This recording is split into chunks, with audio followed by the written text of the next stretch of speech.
¿Qué hay de nuevo? Muy buenas a todos, que un placer estar compartiendo contigo aquí en esta Instagram Live. Así que vamos adelante, ¿no? A conversar un buen Le rato de gusta deporte. el término, profesor? ¿Le gusta el término? Instagram Live. No, pero está bien, porque Sí, tú sabes que tú tienes que correr con los tiempos. claro que sí. Yo digo algo, que hay muchas personas de 50, 60, 70 años que se resisten a las redes porque entienden que eso es para millennials y no es así. Las redes no tienen edades, son Héctor. Basta y sobra con que tú conozcas el mecanismo de operatividad de cada red. Bueno, ahora cuando tú miras las películas de los años 80 y de los años 70, las máquinas de las redacciones de los periódicos, ¿verdad? Las maquinillas aquellas de 1 millón de marcas. Entonces tú comienzas a ponerte como al día en el tiempo y tú dices, pero bueno, y así era que yo trabajaba. Y todos nosotros trabajábamos ahí, en esa máquina. Tal vez tú no tuviste la oportunidad, pero hasta que llegaron las computadoras, las redacciones de los periódicos, vamos a decirlo así, a principios de los 90, pues nosotros todos nos tirábamos nuestras máquinas de IBM, etcétera, etcétera. Olivetti. Olivetti, sí, eran Sí, maquinillas de hierro y de mucho plástico. Y entonces ya pues después, ya a mediados de los 90, cuando comenzaron a darnos los cursos y a introducirnos a la computadora, pero que ya para esa época, por ejemplo, periodistas como yo, teníamos 25 años trabajando maquinilla, porque particularmente un grupo de nosotros todavía pues está activo, como Hugo sí. López Morrover, como Bienvenido Rojas. Comenzamos a finales, a principios de los años 70, en octubre del 72 y en el 73. ¿Y qué Entonces, tan difícil? Sí, cuando continúa. llegó esta tecnología, ya nosotros pues dimos el paso y le hemos seguido la corriente, porque ¿qué uno va a hacer? Claro, pero no fue tan difícil, ¿o sí? ¿Qué usted piensa de eso? No fue tan difícil. Son realmente elementos sencillos, porque los mismos cursillos que a uno le dan, pues son rápidos, son simples, y uno pues se adapta rápido, se ha ido adaptando a todos los tiempos. Ahora el trabajo es más fácil, ahora porque es más rápido, hay más información. Solamente los periodistas haraganes pues no se dedican a buscar todo ese cúmulo de informaciones que hay ahí, una increíble cantidad de información de cosas que cuando tú te pones a leer cosas de los atletas, de los dirigentes o de los eventos, pues tú no te imaginabas que lo ibas a encontrar en internet, un internet que llegó hace nada más, ¿cuántos años? 25 años, Sí. 30 años, y toda esa transformación, y entonces ahora las facilidades son realmente increíbles. Don Héctor, siempre comienzo esta entrevista con la misma pregunta, porque este live es motivado debido a la situación que estamos viviendo en el planeta. Entonces la pregunta es, ¿cómo afronta don Héctor J. Cruz esta situación de pandemia mundial? ¿Hablamos en serio o hablamos en charla? No, en serio, ya En comenzamos. serio. Bueno, el asunto es una novedad, ¿verdad? Para uno. Yo recuerdo muy bien el día, el presidente de la República habló el martes 17 de marzo, en un discurso por la noche. Dijo que el jueves 19 empezaba una cuarentena, ¿verdad? Y entonces el director del periódico, el Listín Diario, Miguel Franjul, me llamó el miércoles anterior y me dijo, bueno, las personas de edad, entre los cuales estás tú, ya no pueden volver al periódico. Hay un protocolo, ¿verdad? Que hay que cumplirlo cabalmente y la empresa tiene que protegerse ante las autoridades, ¿verdad? Para evitar males peores. Y entonces yo le dije, y usted también, director, y usted, su director, Fabio Cabral. Él dijo, todo el mundo, todo el que tenga más de 60. Y como tú sabrás, yo tengo más de 60.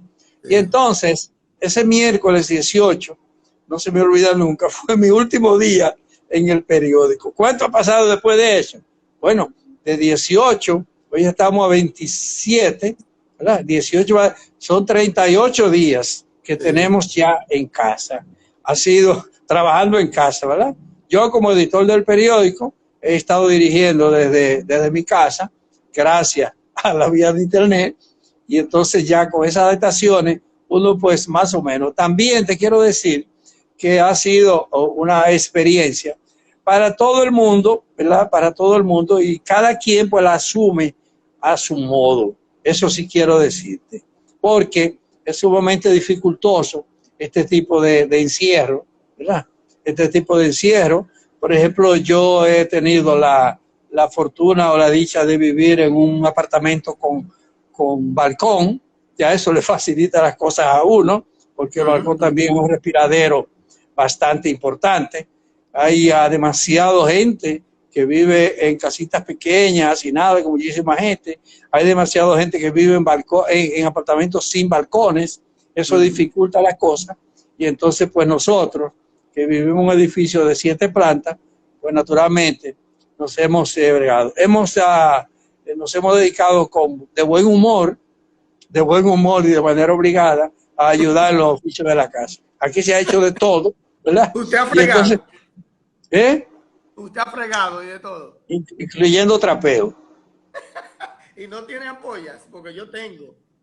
Tengo algunas, ¿verdad? Pero como yo siempre hago mis ejercicios de pesa, pues no me ha afectado. Ahora tú sabes que, yo sé que tú te vas a reír mucho con esto, ¿verdad?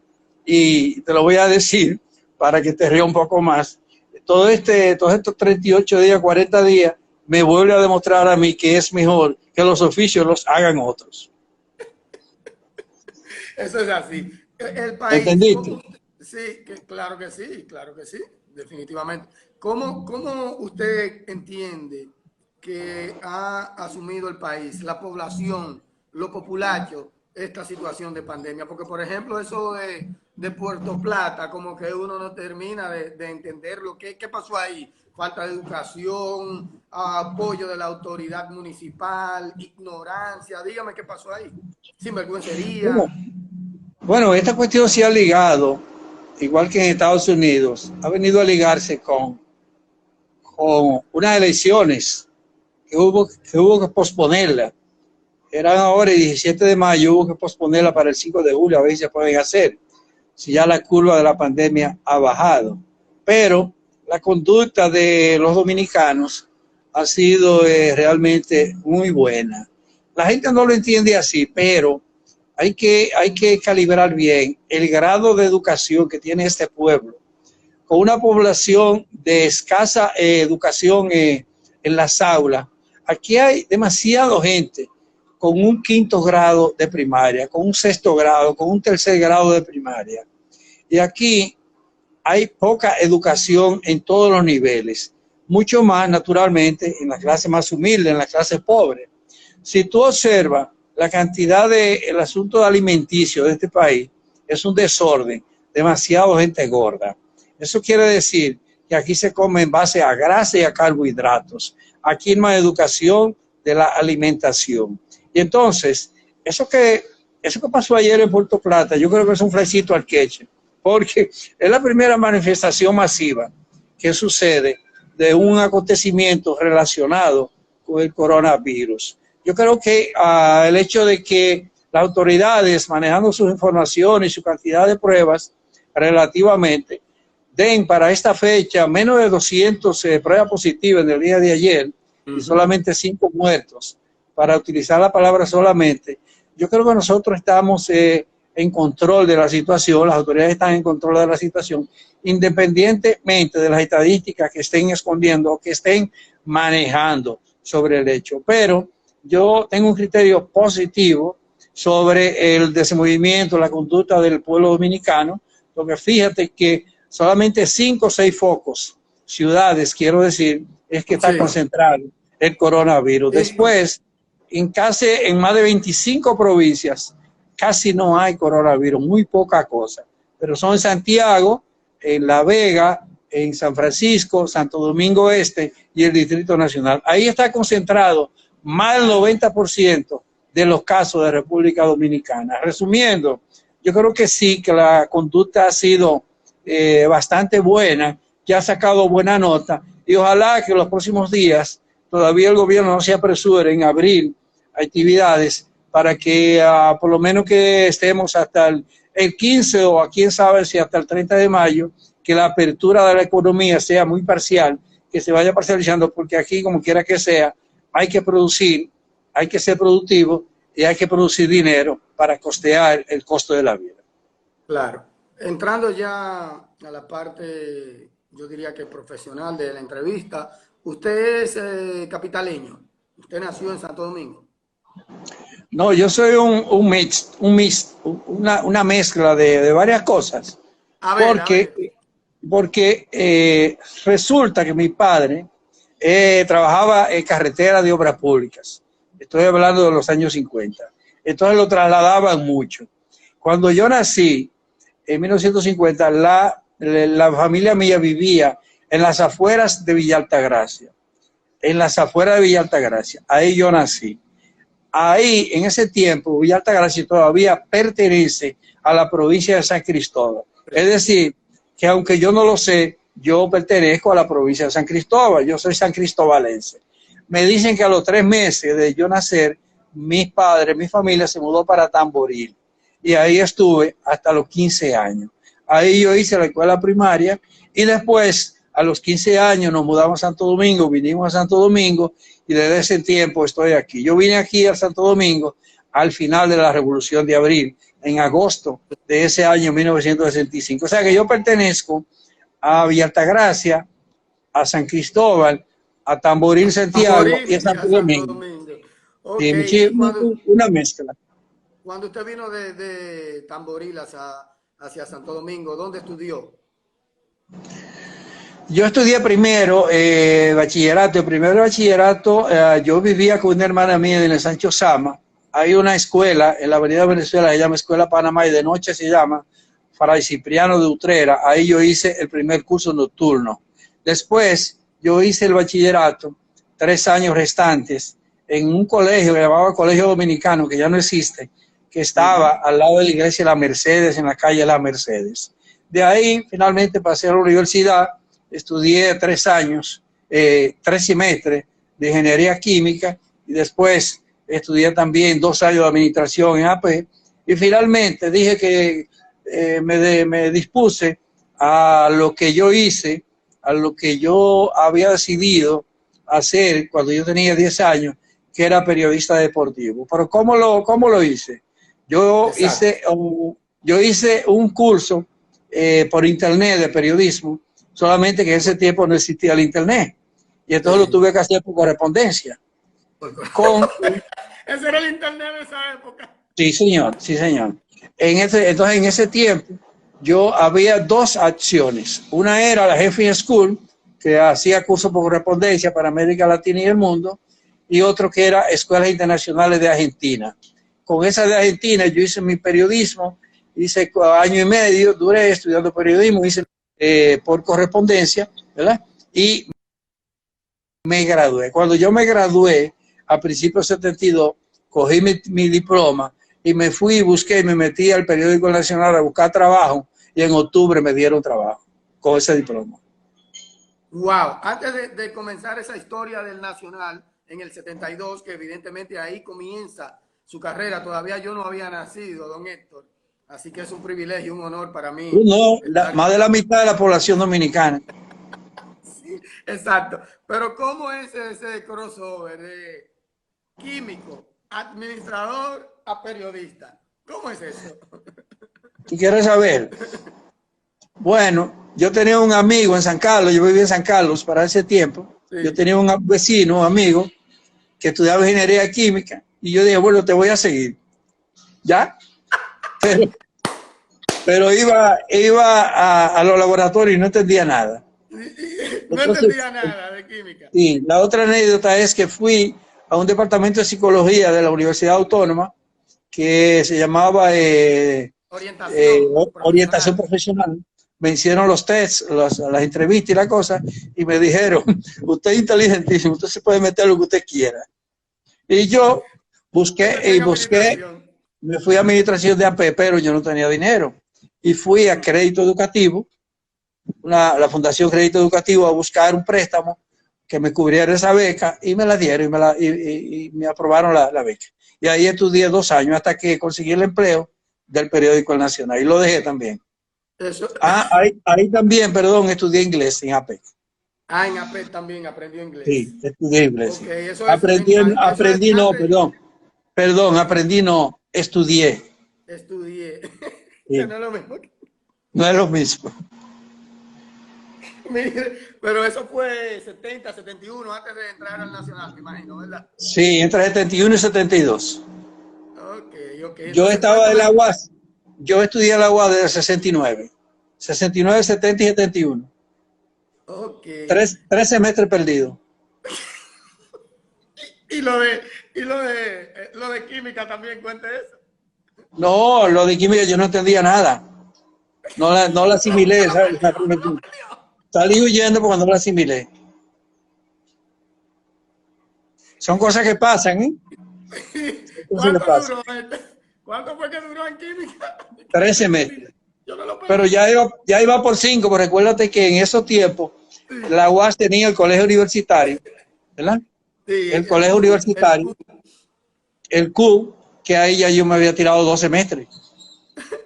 Ok, O o sea, que el sea asunto no fue que, fácil. di que no, yo no lo perdí, ¿no? Que yo no entendí nada. Don, Nada, entonces, yo entendía. entra al Nacional, periódico El Nacional. ¿De la mano de quién? Usted fue con su título por correspondencia a buscar trabajo y le dieron trabajo. ¿Quién le dio trabajo? No, es una anécdota también, porque en la vida te enseña que tú tienes que ser creativo y agresivo. Yo leía siempre en el Listín Diario un suplemento cultural que publicaba los sábados, pura cultura, mucha poesía y mucha literatura, en el Listín Diario. Y había una señora poetisa dominicana que yo leía mucho, que se llamaba Colombina de Castellanos. Colombina Castellano, esa es poeta nacional, esa está en la historia de primer orden de las poetas nacionales, de la poetisa nacional. Entonces ella era directora de Relaciones Públicas del Scotia Bank, que estaba aquí en la cuchilla de la Kennedy con San Martín. Y yo fui donde ella y yo le dije, mire, yo soy seguidor suyo. Yo quiero ser periodista deportivo. Mire mi diploma. Yo me imagino que usted conoce a alguien del periódico El Nacional. Yo ¡Wow! quiero trabajar en el periódico El Nacional. Y ella me dijo, muy bien. Llamó al vicepresidente, que era cronista deportivo del Nacional, que era amigo de ella, que era cronista deportivo, que hoy tiene como 88 años de edad y es miembro del Pabellón de la Fama del Deporte Dominicano, que es el doctor Luis Ramón Cordero, que tú lo conoces. Entonces ese señor, yo fui, me consiguió una cita, doña Colombina, yo fui donde él y yo le dije que quería trabajar en Nacional y que yo iba a ser cronista deportivo. Y él O me sea, dijo, bueno, fue me parece. ¿Eh? sumamente creativo, don Héctor, ir a un banco a buscar una poeta que evidentemente tenía relaciones con un periódico y logró hacerlo. ¡Wow! Así es, pero agresivo, creativo y agresivo. Y entonces Creativo y ahí, agresivo. sí, el doctor Cordero me recibió, me llevó donde la gente de deportes, eran 2, el editor deportivo y el ayudante, allá eran 3. El editor deportivo era Luis Fernández, el ayudante reportero era Rafael Calderón y el traductor que traducía de Teletipo, que era Rufo Comarazán, que estaba ahí, que también trabajaba en Palacio como traductor del doctor Balaguer. Entonces Luis me recibió, me pusieron a hacer reportajes, el doctor Cordero me llevó donde Luis, ponme ese muchacho ahí a practicar. Me pusieron a practicar, no era un empleo, era práctica, me pusieron a practicar y entonces ahí yo comencé a hacer reportajes. Hice un trabajo a Andrés Van der Rohe, le hice un trabajo a educación física, a muchísimos reportajes yo salía a hacer. Me daban el pasaje o me mandaban en un carro y ahí pues arrancó la cosa. Eso fue en octubre del 72 y en diciembre el doctor Cordero me llamó y me regaló mi primer cheque, un bono de Navidad de 50 pesos. De 50 pesos, un montón de De dinero 50 para la pesos. época. No, pues el Bueno, dinero de 72 el dólar era 1 por 1. a la Si tú lo par. calculas ahora, 50 pesos ahora, 5 por 5, 25, 2.500 pesos. No, Así era. así. Don, y entonces, ¿cuándo sale del Nacional? ¿Cuánto dura ahí? ¿Cómo es el proceso de conseguir su primer trabajo como editor deportivo? Yo no sé si tú conoces el lío que se armó en el Nacional. No, no, En el, no específicamente. en el Nacional, en diciembre, se armó un lío donde estuvo involucrado la Golf and Western, ¿verdad? Se armó un lío por unos artículos que Víctor Grimaldi estaba escribiendo contra el director del Listín Diario, Rafael Herrera, por un lío con la Golf and Western. Víctor Grimaldi era comunista y atacaba a la Golf and Western. Ya él no es comunista, ahora él es oligarca. Bueno, Sí, yo sé. entonces, en ese lío, todos los periodistas del periódico, en un momento que la dirección del periódico, que el dueño era Rafael Molina Morillo, que fue el fundador del periódico, el primer director del periódico El Día, se murió hace 2 o 3 años. El Rafael Molina Morillo le prohibió él era el dueño del periódico, director y dueño, presidente y dueño. Le prohibió a Víctor Grimaldi en un momento dado que siguiera ese debate. Y como le prohibieron eso, una medida de mordaza a la libertad de expresión, pues los periodistas se fueron a huelga. Se pusieron ahí enfrente del periódico, ahí mismo en la San Martín, pusieron unas carpas para protegerse del sol y de la lluvia, y ahí duraron 3 semanas en huelga. El Nacional salía, pero lo hacían ellos allá arriba, 2 o 3 gente, la gente del director, del presidente Molina Morillo. Al final de las 3 semanas, la policía de Balaguer vino y le cayó a palo a los periodistas. Rompió todas las carpas, le dio 2 o 3 palos a los periodistas, lo sacó de ahí a la fuerza y ya usted sabe el lío que se armó. Wow. De ahí ellos consiguieron un padrino que era el dueño de Radio Comercial, que era la emisora de un PRDista llamado Brea Peña, que era la oposición de José Brea Peña, que era la oposición a Balaguer, y a partir de ahí ellos se fueron a fundar un periódico. Eso fue a principios de 73. Balaguer le negó el permiso, pero ya Brea Peña le había alquilado una casa para ese periódico en la calle Julio Verne. Ese periódico era La Noticia. Y ese periódico duró casi 3 años esperando la autorización de salir, y finalmente salió en el 75 cuando Balaguer le dio la gana. ¡Pam! Ese episodio pasó por ese lado. Del otro lado, a finales de enero, yo también me fui con los huelguistas, porque yo tenía que apoyar a mi compañero periodista.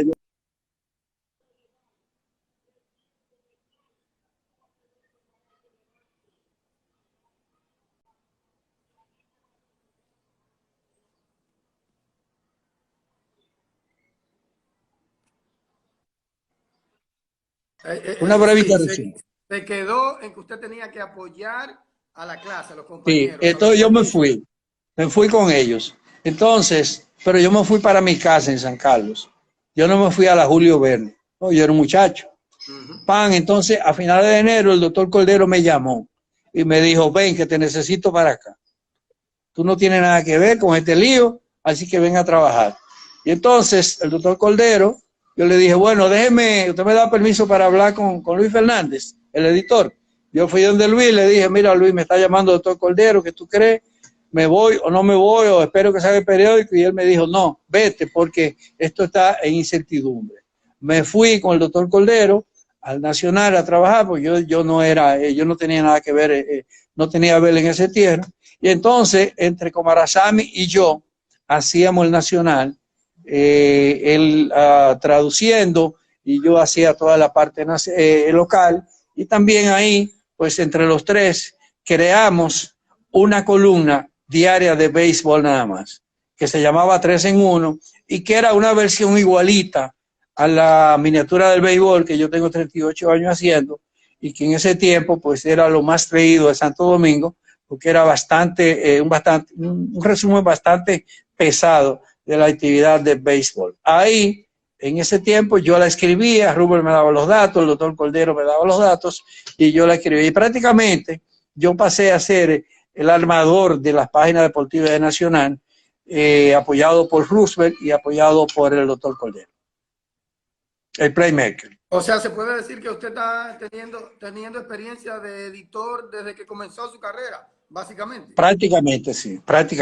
porque ya Rubén tenía otras responsabilidades también en cuanto a su trabajo de abogado. Él era abogado, él era traductor de Palacio, y entonces él iba un par de horas todas las mañanas, y la responsabilidad de armar todo pues estaba prácticamente en mis manos, y eso caminó así, sin ninguna prepotencia, sin ninguna arrogancia. Y entonces usted se va a última hora, ¿cuándo? No, después hubo otro episodio un poquito más pequeño, y fue que en el 75 el doctor Cordero y yo tuvimos una discusión por un nombre que le pusimos un pie de foto a una foto, ¿verdad? No te rías lo que te voy a contar, pero el director del periódico acostumbraba mucho a ponerle solamente el apellido a las fotos. Y yo una vez a una foto de Manuel Mota le puse Mota, y el doctor Cordero vino a la página y lo mandó a arreglar y dijo, póngale Manuel Mota, que eso es lo que va. Eso es lo que debe de ser. Entonces yo, jovencito, ¿verdad? Arrogante, creyéndome que yo era importante, yo le dije que no me metiera con mi página. Al hombre que me había llevado. Increíble. Increíble.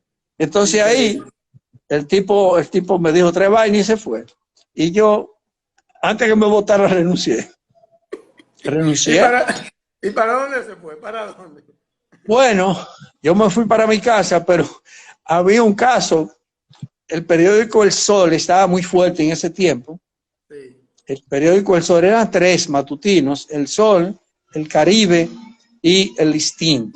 Y el periódico El Sol, que ya funcionaba chiquito aquí, que tenía de director Radamés Gómez Pepín, pues entonces estaba muy fuerte y querían votar al editor, un señor mayor llamado Rafael Martorell. Querían cambiarlo, porque ya estaba cansado, y entonces me llamaron a mí. Supieron que yo estaba libre, me llamaron a mí, ¿verdad? Y él era único, y yo dije que yo iba, pero con un reportero asistente mío, que necesitaba un reportero. El director era Radamés Gómez Pepín, y el asistente del director, el subdirector, era Juan Bolívar Díaz Gómez. ¿Está oyendo los nombres? Grandes. Dos grandes, claro. Sí, reportero era Osvaldo Santana. Wow, mi director en el periódico El Caribe, ICDN. ¿Qué te parece? Eso era los tulpenes de ahí. Pero eran grandes ligas, grandes ligas. Eran grandes ligas, Era lo que iba a dirigir el periodismo a partir de los 80. Entonces ahí yo me busqué un estudiante que era amigo mío, le di el empleo por 150 pesos, yo ganaba 400 ya. En el Nacional yo llegué a ganar 250, y en el Sol llegué a ganar 400, entré con 400, y tenía 150 pesos para reportero, y nombré un amiguito mío que estaba estudiando en la UAS, que se llama Gustavo Rodríguez. ¿Qué te parece? El coronel. El coronel Gustavo Rodríguez. Ahí empezó él con ese empleo. Ese fue su primer empleo. Al día de hoy ustedes son grandes amigos. Sí, claro, pero que él después me engañó. Porque él me engañó porque él, cuando estaba allá, sabe que Gustavo siempre ha sido un vivo. Sí. Entonces él le iba a comprar un carro a un profesor de la UAS, ¿verdad? Y le faltaban 200 pesos. Mira, Rolando Guante, cómo se ríe. Dije, guay, Rolando te ¿verdad? Escuchando. Le faltaban 200 pesos. Entonces yo se lo presté y todavía no me lo ha pagado. Siempre ha sido un vivo el coronel, siempre. Siempre ha sido un vivo el coronel Rodríguez. Siempre. Mire, Héctor, entonces, esa falta de estudio, vamos a decirlo así, de especialización en una gran academia, como por ejemplo la UAS hoy, se compensó básicamente con todos esos turpenes, vamos a decirlo así, con todos esos periodistas que usted tuvo a su lado, desde Cordero, el propio Roosevelt que estaba empezando, usted mencionó a Osvaldo, usted mencionó al director del periódico El Sol, en fin, mucha gente, a Gómez Pepín también. se puede decir que usted compensó esa falta de, si quiere, de formación con esos dos grandes exponentes del periodismo. Bueno, vamos a decir esa falta de aula para el periodismo, ¿verdad? Pero recuérdate que, bueno, en los periódicos, ¿verdad? Uno va aprendiendo la técnica de hacer periodismo en el ejercicio, ¿verdad? Sea radio, sea televisión, sea prensa, uno va aprendiendo en el mismo ejercicio y se aprende todas las técnicas, todas las herramientas. Pero la parte principal, tú no la aprendes ahí adentro, que es la parte cultural y la facilidad de escribir. Porque si tú no tienes cultura y tú no has tirado página para la izquierda, eso no lo compensa a nadie, ni te lo puede enseñar nadie, ningún amigo. O sea, yo tenía mi base cultural en base a la lectura intensa de muchos libros, no necesariamente, no solamente de deporte, sino de cultura general, y ahí pues eso te abre la mente y te da la facilidad de escritura. Si tú no lees, por eso uno siempre recomienda a los periodistas, señores, compren 20 libros y léanselo este año, compren literatura, compren todos los libros de García Márquez, de Vargas Llosa, lean a Dostoyevsky, no solamente lean matemática y álgebra, sino que se adentren en la lectura para que su mente se abra y tengan una cultura general y puedan escribir con mucha facilidad. Quien no hace eso, el periodista que no hace eso, pues está sumamente limitado. Y esa fue la parte mía de que yo siempre pues tuve mucha dedicación a la lectura.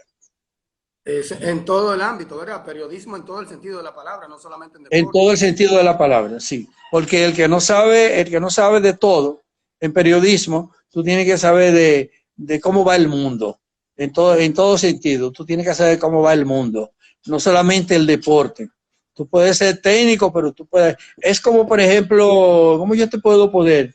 El mismo Rolando Guantes, que está ahí riéndose muchísimo. Siempre lo he conocido como una cultura general, ¿verdad? El periodista tiene que tener cultura general, no importa la rama que trate. Puede ser farándula, puede ser economía, puede ser política, lo que sea. Deporte, tiene que aprender, tiene que saber de todo. Asimismo, el periodista deportivo tiene que seguir todos los deportes. No necesariamente tiene que ser experto en todos los deportes. Puede escoger una o dos ramas, ¿verdad?, en la cual se especialice, pero tiene que estar informado, manejar la cultura de la información. Yo he hecho entrevistas, por ejemplo, al propio Guante, Mario Emilio y otros personajes de la actualidad, ¿verdad? Veteranos. Y la mayoría de ellos han mencionado su nombre. Usted siempre ha sido prácticamente un editor, de acuerdo a lo que yo estoy escuchando. Usted se considera un tipo que ha ayudado a muchos colegas desde sus inicios en el 1972 hasta la fecha. Bueno, recuérdate que a mí me ayudaron, a mí me dieron soporte. Sí. Y si yo no doy soporte a desarrollar jóvenes, a ayudar a desarrollar jóvenes, pues entonces yo estoy perdido, vamos a decir, yo no estoy cumpliendo con mi responsabilidad. No solamente en los periódicos, sino también en mi trabajo de la televisión, en mi trabajo de los libros, pues han pasado prácticamente, pues, que yo te pudiera decir, un gran porcentaje de los periodistas deportivos que están ejerciendo hoy, los que he tenido la oportunidad de compartir y de apoyar. Yo siempre digo que, por ejemplo, a nivel de la semana deportiva, los muchachos, hay algunos muchachos ahí que han trabajado, han pasado por el programa, muchachos jóvenes que se dieron a conocer en el programa, y yo les digo que el mérito es de ellos porque ellos han sobresalido en base a su talento. Es decir, la gente empezó a ver ahí a José Luis Mendoza, a Susi Jiménez, a Héctor Gómez, a José Gómez fue reportero de la semana deportiva en una oportunidad, tú recordarás, o sea, han pasado mucha gente por ahí, muchos jóvenes que hoy están en el protagonismo de la crónica deportiva, que naturalmente lo han hecho por su talento. El primer viaje de trabajo para José Antonio Mena se lo dimos nosotros en una cadena de los Dodgers que yo tenía en 1992-97, cuando él fue con su papá fenecido, Mickey Mena. Él fue con nosotros a pasear, a trabajar en ese evento, y ahí pues fue su primera experiencia. También trabajó varios años en la cadena de los Dodgers. En la hora del deporte de Telesistema comenzó a trabajar de Alfonso Ureña. Carlos Sánchez, lo recuerdo ahora, haciendo los camerinos. Así mismo es. Y entonces toda esa gente lo han hecho, han sobresalido por su talento. Quien no ha tenido talento se quedó en el camino, se quedó atrás y tú no lo ves hoy trabajando periodismo. Pero es una Pero cuestión de, Satoki, de responsabilidad, de responsabilidad. O de sea, cómo uno asume, ¿verdad? la vez que, sí, una responsabilidad también, la vez que yo te llamé para que fuera a trabajar al Listín Diario, no era porque tú me simpatizabas, sino porque tú eras bueno, porque yo veía que tú eras bueno. Y entonces tú me dijiste que no. Si tú me hubieras dicho No, que sí, pero no se si tú me trata hubieras de dicho eso. que sí, oye, si tú me hubieras dicho que sí, tú estuvieras en el Listín todavía. ¿No te recuerdas de eso? Sí, claro, claro, Pero no traigo eso a colación. pero no, ya lo trajo ya. No, no, pero no es un Pero chisme, no es un nada, chisme. usted sabe que uno tiene decisiones que hay que afrontar y asumir con responsabilidad, la verdad. Y yo no me arrepiento porque, tal y como yo le dije, lo recuerdo esa conversación, que empezaba a hacer radio, que empezaba a hacer televisión, en el lugar donde yo estaba, me dieron la oportunidad de hacer radio, de hacer televisión y de crecer un poquito más profesionalmente, que probablemente no lo hubiese hecho trabajando allá, pero siempre le agradecí su oportunidad. Yo espero que ustedes me hayan perdonado eso. Eso no es Oye nada, lo que dice hombre. Guante, oye lo que dice Guante, que fuera el ¿Qué dice editor hoy Guante? día. ¿Qué No, dice pero Guante? que fuera el editor yo hoy día. Mire, don Héctor, yo soy el entrevistador, usted es el entrevistado. A mí usted no me va a doblar mi entrevista. Mire, entonces, usted habló de que es una responsabilidad, es como uno asume todo eso y que esos muchachos se han destacado precisamente por su talento. Pero ha habido personajes que usted, con los cuales usted ha trabajado, que se quedaron atrás, usted que lo citó, no tiene que nombrarme a nadie, evidentemente. Sí, Pero claro, ha ha habido. tenido caso. No todo lo que usted toca se convierte en oro. Usted no es un rey Midas. No es que no necesariamente, porque es un asunto, exacto, es que a veces las circunstancias, dice un refrán, que el hombre es prisionero de las circunstancias, ¿verdad?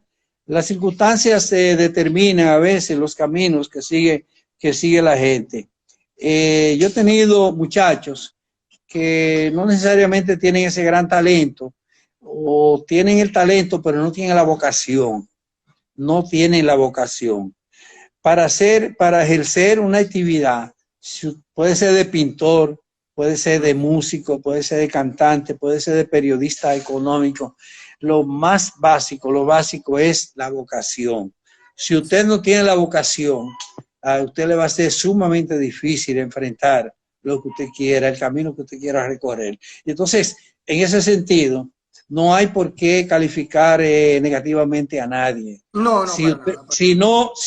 Si no caminó para donde quería en esa dirección, es porque usted no tenía vocación de eso. Usted prefería vender plátanos o poner un colmado.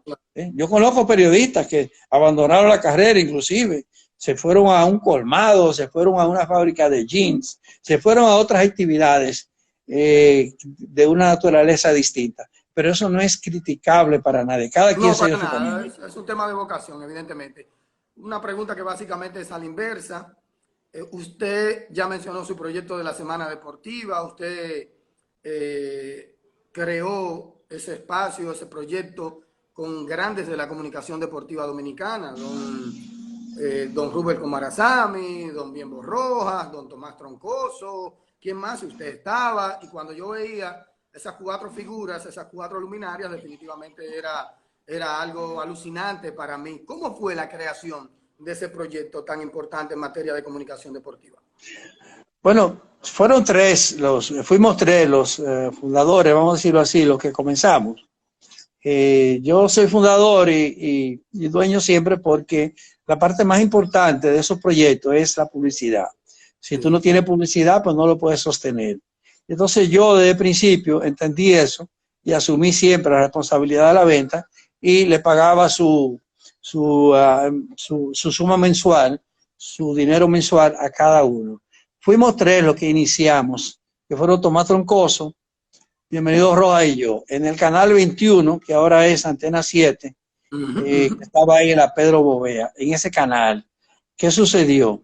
Yo tenía ahí diariamente, yo y Enriquito Rojas, hacíamos la hora del deporte, de 1 a 2 de la tarde. Y entonces un día, en diciembre de 1999, en noviembre por ahí, el director del canal, que es el actual senador de Moca, José Rafael Vargas, él era director del canal, Canal 21, me dijo que por qué no hacíamos un programa semanal analítico.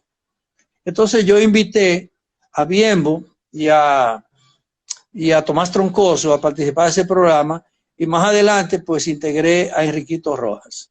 Eso pasó así y comenzamos ahí en el 99. Después tuvimos tropiezos cuando llegó el gobierno de Hipólito Mejía en el año siguiente, el año 2000. El canal cambió de dueño, hubo una decisión política.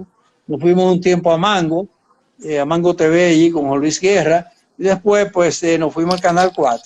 Hasta que en el 2004, la victoria con el retorno al poder del PLD, Vargas ya tomó otro rumbo también, y volvimos a transmitir en un canal un poquito mejor que el Canal 4. Nos ubicamos en Telecentro y lo subimos de 1 hora a 2 horas.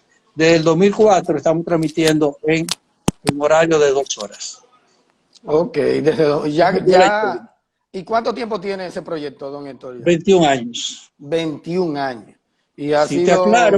te aclaro que en esos 21 años ha habido muchísimo pleito, ¿verdad? Por eso, no te rías. Por eso es que tú has visto, ¿verdad? Que algunos se han ido, algunos salen, otros entran. Eso es natural, eso es gaje del oficio. Y es natural porque el programa se ha podido mantener en base a una disciplina de que no me llegue 5 minutos después, si no, no entra al set. Porque es un programa en vivo, y entonces muchas personas, algunos periodistas han querido llegarme a las 11:10, a la 1:10, ¿verdad? Y entonces yo le digo que no es así que hablamos. Usted es el que paga. Y han tenido que irse. No, porque la televisión es muy exigente, tú lo sabes. Sí, usted es el que paga, y si usted me dice que llegue a las 10:40, yo voy a llegar a las 10:40, olvídate de eso. Usted que me está pagando a mí, usted es mi patrón. Bueno, entonces... Algunos Satoshi se han ido por un asunto también de ego, ¿verdad? Que tiene que ver con... Hay muchos periodistas dominicanos, no voy a hablar mal de nadie, y no me pida el nombre, ¿verdad? No, yo no quiero. Hay muchos periodistas dominicanos. Esta entrevista no se trata de controversia para nada. Que hay muchos periodistas dominicanos, y en el mundo entero, ¿verdad?, que se creen mejores que el otro. Y entonces ahí funciona el asunto de cuando tú estás en grupo, esos egos salen, fluyen, ¿verdad? Fluyen con mucha arrogancia, con mucha prepotencia, y entonces ahí hay choques. Y algunos de los que han estado conmigo han tenido que irse también por ese motivo. ¿Y por qué usted se ríe de eso? Bueno, porque es uno de los motivos por los cuales yo he tenido que darle para afuera, ¿verdad?, a algunos amigos que seguimos siendo amigos. Pero se ha quedado ahí, un tema laboral, no ha trascendido. Bueno, yo he estado ahí, voy a ver hasta cuánto puede estar, hasta cuánto tiempo puede estar en el programa.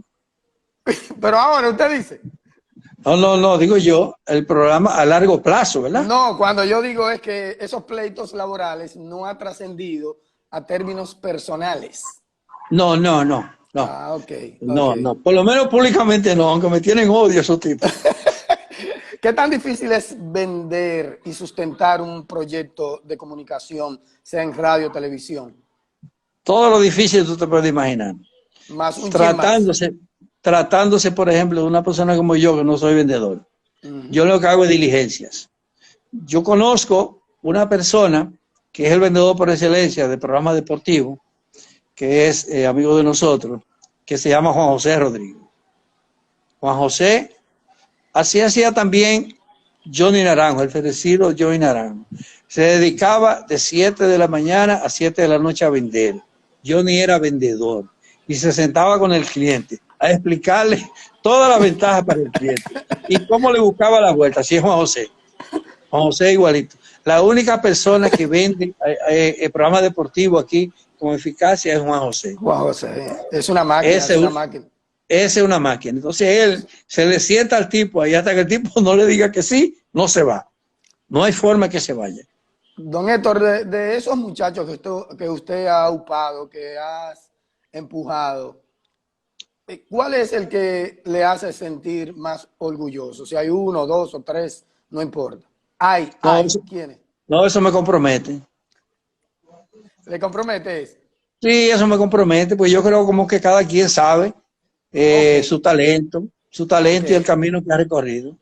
ok. Entonces, usted mencionó anteriormente a Hugo López, mencionamos a Don Biembo. Ellos son periodistas deportivos que han hecho el crossover para el periodismo político. ¿En algún momento usted ejerció periodismo político o nunca le pasó por la mente eso, si no ha ejercido nunca? Bueno, lo que pasa es que lo que tú estás diciendo, yo no me había enterado que ellos han hecho crossover. Oh, pero Biembo hace un programa de política, o lo hacía hasta el otro día, y Hugo López también tiene programa de radio y todo, ¿cómo que no? Eso vamos ganando eso. Ellos no saben de política. ¿Cómo que no? No, hombre, no, esos son muy gangas de ellos. Ellos no saben de eso. Pero usted nunca le pasó por la mente eso, dedicarse a eso. Es que tú tienes que estar, cuando tú tienes que tomar una decisión, óyeme bien, ¿qué lugar yo ocupo en la prensa deportiva de este país? Oh, usted está entre los Un buen primeros. lugar, ¿verdad? Influyente, influyente. Una vez, Carlos Nina hizo un libro hace varios años, Ay, de los no. 15, Ay, mire, esto me van a mira, cerrar esto, no, mira, no. oye, Satoshi, hizo un libro una vez de los 15 mejores periodistas deportivos de la historia de la República Dominicana. Hoy, ¿tú sabes lo que hizo Carlos Nina? Me metió ahí en ese grupo. Ay, ay, ay, ay, ay, ay, Yo ay, estoy ay. en ese grupo. ¿Eh? Y yo le dije, Nina, Es pero que usted que eso tiene, usted tiene. es un... No, no, pero no se trata de eso, entiéndeme el chiste. No, no, ¿por qué tú hiciste esa vaina? Eso me compromete a mí, de los Sí. primeros 15, ¿verdad? Porque a veces uno piensa que uno es de los primeros 5, ¿verdad? Entonces este señor me puso entre los primeros 15. Yo lo único que le explico a los muchachos de deportes, que cada quien mire su currículum, Satoshi, que cada quien mire sus hechos, lo que ha hecho, Eso es verdad. y que decida él mismo, ¿verdad? Si fue bueno o ¿Cómo fue le ha ido? malo. Sí, es cierto. ¿Cómo le ha ido? Es ¿Qué cierto. posicionamiento él se da? Es cierto. ¿Tú entiendes? Por ejemplo, si yo escojo mis libros, ¿verdad? Mi columna, mi trabajo de editor en 1.000.000 de periódicos, casi todos los periódicos dominicanos, mi trabajo en la televisión, yo tengo que saber mi posicionamiento yo mismo, Claro, sin claro. decir que soy mejor que nadie. Sí. Entonces tú tienes que revisarte tú mismo, ¿verdad? Para tú darte cuenta de qué es lo que tú has hecho y tú evaluarte tú mismo. No le preguntes a nadie, A evalúate tú nadie. mismo. A Eso nadie, a ver si tú lo has hecho bien o lo estás haciendo bien o qué cosas tienes que hacer para mejorar. mire, le voy a confesar, yo no había escuchado esa filosofía de nadie, de ningún colega, y qué bueno que usted lo hace, qué bueno que yo tomé la iniciativa de invitarlo, porque aquí hay muchos cronistas que están mirando esta conversación y yo estoy seguro que van a aprender algo. Yo de vez en cuando y de cuando en vez me paro y digo, caramba, yo he logrado y yo estoy conforme con lo que yo he hecho, pero eso soy yo. A mí no me importa que el otro me juzgue, ni me quiera poner en un ranking. O sea que de verdad esa motivación de usted, esas palabras cayeron como anillo al dedo, especialmente para esa juventud que nos está siguiendo hoy día, ¿verdad? Entre la ¿Cuánto, audiencia. cuánto tiempo tú tienes leyendo la columna de Rolando Guante? Oh, reporte de la mayor desde que salió, y no solamente eso, sino también el reporte de la Liga de Invierno. Yo leía Guante cuando en el Nacional Guante hacía las previas de la NBA. Yo era un muchacho, yo se lo dije a él. En el Nacional usaban unos dibujitos, no ponían fotos, eran unos dibujitos que ponían. No sé cómo se llama eso ahora. Y yo lo leía haciendo las previas de la NBA. Yo la recortaba, la leía mucho y a los 4 días la volví a leer y todo, porque me gustaba siempre el estilo de Guante y claro, el baloncesto también. Pero hace rato que yo estoy leyendo a Guante, hace rato. Entonces, para darte un ejemplo, cuando Guante revise su quehacer, ¿verdad? Su foja de vida en el periodismo, esa columna de 30 años, ¿no le da satisfacción a él? Claro, claro, Él claro. sabe que lo ha hecho bien. Claro, y que claro. tiene una legión y que tiene un posicionamiento histórico en República Dominicana. A eso que me refiero. Entonces, Hablando, ajá. sí, continúe.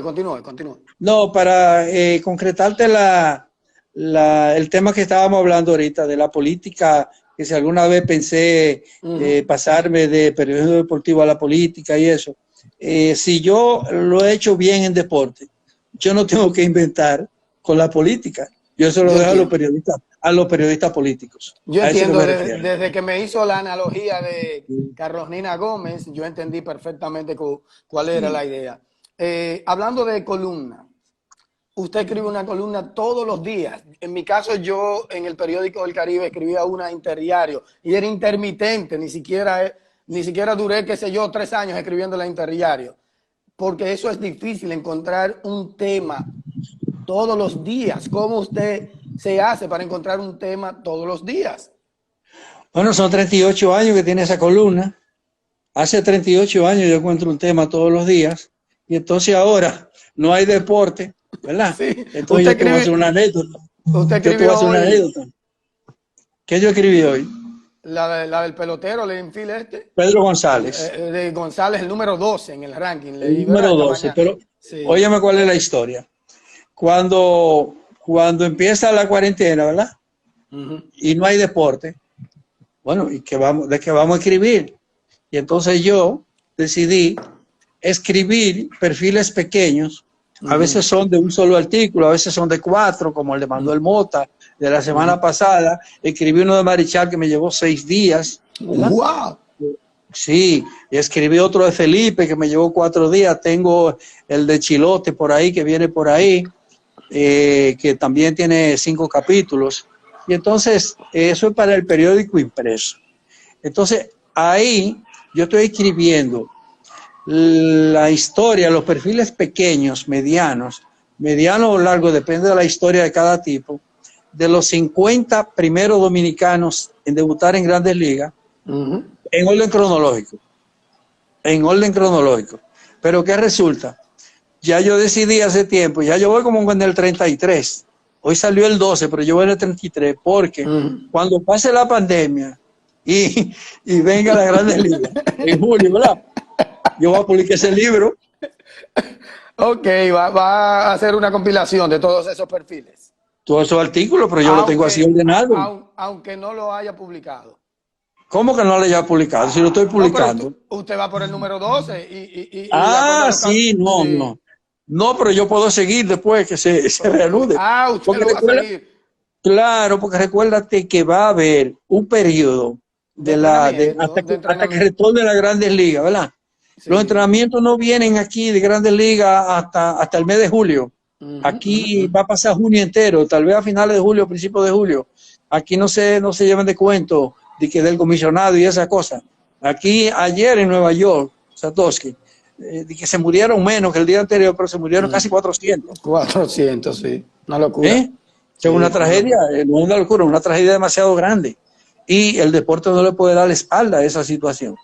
Entonces va a pasar mayo entero, a ver en junio si se le pone fecha a la apertura de los entrenamientos. Entonces, ese libro yo lo voy a publicar cuando reinicie la Grande Liga. Ya eso está decidido, porque yo lo voy a terminar ahora, dentro de 15 días ese libro. Y usted tiene su impresora y ya usted lo vendió, este libro. Yo le busqué 5 o 6 anuncios ahí, engaño 2 o 3 gente.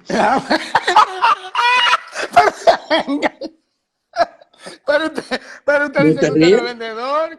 No te rías, pero yo tengo amigos que me apoyan. 2 o 3 amigos ahí, 5, 6 o 7 o 8. ¿Cuántos libros usted ha escrito? ¿Usted ha escrito más libros que Carlos Nina? No, pero espérate, retira eso. Si me hace la pregunta, ¿verdad? Sí, si me hace la pregunta, ok, sin Carlos Nina. No mencione a ninguna otra persona. ¿Cuántos libros usted ha escrito? ¿Ha publicado? Hay 2 cosas. Tú sabes que yo hago anuarios. Anuarios de grandes dominicanos en Grandes Ligas, anuarios de la pelota invernal, que ya tiene 20 ediciones, no te rías, y anuario de la Serie del Caribe. Entonces, esos anuarios yo lo hago como editor de libro, que es otra cosa, es una cosa diferente a ser autor. Entonces, yo he escrito realmente, yo tengo una producción de 20 títulos 20 títulos, incluyendo los anuarios, tienen entre todos más de 60 ediciones. Más de 60 ediciones. 60 ediciones. Hay tres biografías. Hay tres biografías que son de Marichal, de Sammy Sosa y de Fausto Ceja Rodríguez, el boxeador. Hay historias olímpicas por Pipá. Y no me preocupa qué. ¿No le preocupa el hecho de que, por ejemplo, esos números, a veces yo siento como que no sé, como que lo ponen en páginas de internet y no dan el crédito ni nada? ¿Usted no le preocupa eso? ¿No le molesta? No, si fuera en Cuba sí, porque en Cuba hay una dictadura, pero estamos viviendo una democracia. Aquí tú tienes que permitir ese tipo de cosas. Don Héctor, mire, yo necesito por lo menos 15 minutos más de usted. Ya Instagram nos regala solamente 1 hora para hacer la transmisión. Lo que vamos a hacer es que vamos a interrumpir esta transmisión, luego yo me conecto otra vez y usted hace lo propio. ¿Le parece? 15 minutos y ya yo lo suelto porque yo sé que tiene que cenar y estar con su señora y todo eso para hablar de la actualidad. Ya usted se metió en Grandes Ligas y coronavirus y campos de entrenamiento, entonces yo tengo que seguir esa tónica por ahí. ¿Le parece, don Héctor? Sí, me falta 2 minutos para explicarte el paso, cómo sucedió el paso del periódico Hoy, el periódico Última Hora y el periódico Listín Diario. Ay, que no hablamos de eso. Sí, vamos a comenzar con eso en los próximos 15 minutos, ¿le parece? Ok. Del documental, la pregunta es sencilla. ¿Tuviste ese documental? No, no lo he visto. No lo has visto. Bueno, cuando tú lo veas, trata de verlo esta noche. Ese documental se llama Screwball. Invito también a los amigos de tu cuenta. Tú vas a ver ahí que cuando llegue al salón, cuando llegue la votación del Salón de la Fama, yo me imagino que toda la prensa americana habrá visto ese documental y tú vas a ver que a él lo van a tratar muy mal. Te puede convencer de que lo van a tratar muy mal. Por lo que hay en ese documental. Lo que hay en ese documental, sí, porque ese es un documento. El documental viene de la palabra documento. Es un documento real de su comportamiento con el asunto del dopaje y con el laboratorio que suspendió 12 jugadores en el 2012, ¿te recuerdas? Incluyendo sí, claro, 14 jugadores, 14 jugadores, incluyendo 12 dominicanos, que todo el líder de esa cuestión era Alex Rodríguez. Y a él lo suspendió, recuérdate, toda la temporada del 2016. Por ese documental a él lo va a tratar muy mal, al Salón de la Fama. ¿Usted infiere eso? Don Héctor, como usted ya habló de una temporada de 81 partidos, usted habló de la temporada del invierno en Lidón, el hecho de que solamente se jueguen 81 partidos y que evidentemente un pelotero va a tomar 300 turnos, 280 turnos, que es básicamente la mitad de lo que normalmente se toma un pelotero en una temporada completa. ¿Usted cree que eso va a ayudar a que tengamos una buena temporada repleta de buenos jugadores de Grandes Ligas en República Dominicana? Más que de Grandes Ligas, de Liga Menor. De gente de Liga Menor. Porque aparentemente no van a permitir temporada de Liga Menor este año. Aparentemente.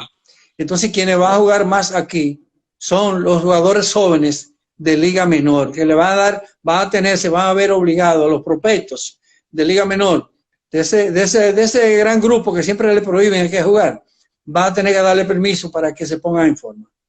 No de Grandes Ligas, sino de Liga Menor. Así que yo lo proyecto. Y entonces la gente del Clásico, ¿con quiénes vamos a jugar en el Clásico? ¿Con los liga minoristas? No, porque la gente del Clásico va a estar en forma. Recuérdate que van a jugar 3 meses más un mes de playoff. O sea que no necesitan del todo. Liga invernal no la van a necesitar. Recuerda que estas son apreciaciones personales. No, claro, mías. Evidentemente. Pero mías. Pero si no hay liga menor, todos esos ligas menor que son prospectos premium de las grandes ligas van a tener que jugar aquí. Entiendo. Y eso lo va a favorecer mucho.